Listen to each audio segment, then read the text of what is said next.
নমস্কার বন্ধুরা, মন্টিস কিচেনে আপনাদের স্বাগত। আজকে একটি আবার নিরামিষ রান্না নিয়ে চলে এসেছি। কাজু কিশমিশে ভরা ছানার কোপ্তা। চলুন তাহলে দেখা যাক কী কী নিয়েছি। দুধ কেটে আমি ছানাটা তৈরি করে নিয়েছি। এবার একটু মেখে নেব। মধ্যে দেবো স্বাদ মতো নুন, চিনি, জিরের গুঁড়ো, ধনের গুঁড়ো। এবার দিয়ে দেবো চিলি ফ্লেক্স। আপনাদের কাছে চিলি ফ্লেক্স না থাকলে আপনারা লঙ্কার গুঁড়ো ব্যবহার করতে পারেন। দিয়ে দেবো গরম মশলার গুঁড়ো। এবার দেবো কাজু কিশমিশ, আমি ছোটো ছোটো করে কেটে নিয়েছি।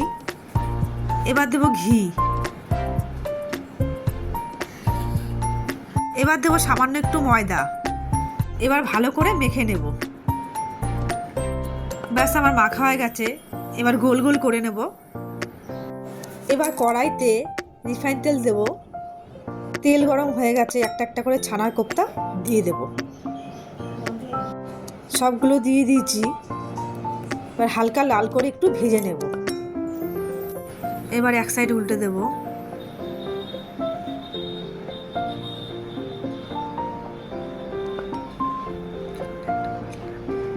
বাস উঠিয়ে নেব। এবার চলুন একটা মশলার পেস্ট তৈরি করি।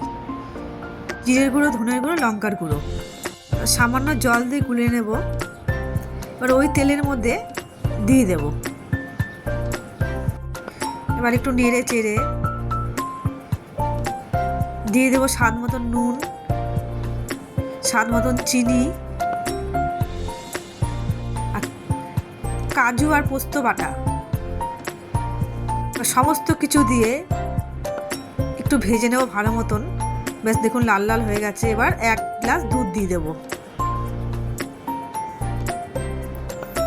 এবার হালকা একটু ফুটে আসলে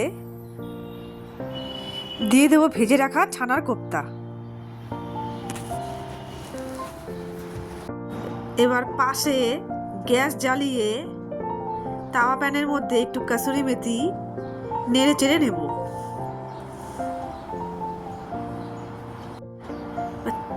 ছানার কোপ্তাটা সেদ্ধ হওয়ার জন্য 2 থেকে 3 মিনিট ঢেকে রাখবো। 3 মিনিট হয়ে গেছে, উঠিয়ে নেব। সেদ্ধ হয়ে গেছে, খুব সুন্দর কালার হয়েছে দেখুন। এবার দিয়ে দেবো উপর দিয়ে গরম মশলার গুঁড়ো, ঘি। এবার হাতে ঘষে একটু দিয়ে দেবো কাসুরি মেথি। ব্যাস তৈরি হয়ে গেল আমার কাজু কিশমিশে ভরা ছানার কোপ্তা রেসিপি। আপনাদের যদি ভালো লেগে থাকে এই রেসিপিটি, অবশ্যই লাইক, কমেন্ট, শেয়ার, চ্যানেলটিকে সাবস্ক্রাইব করে দেবেন।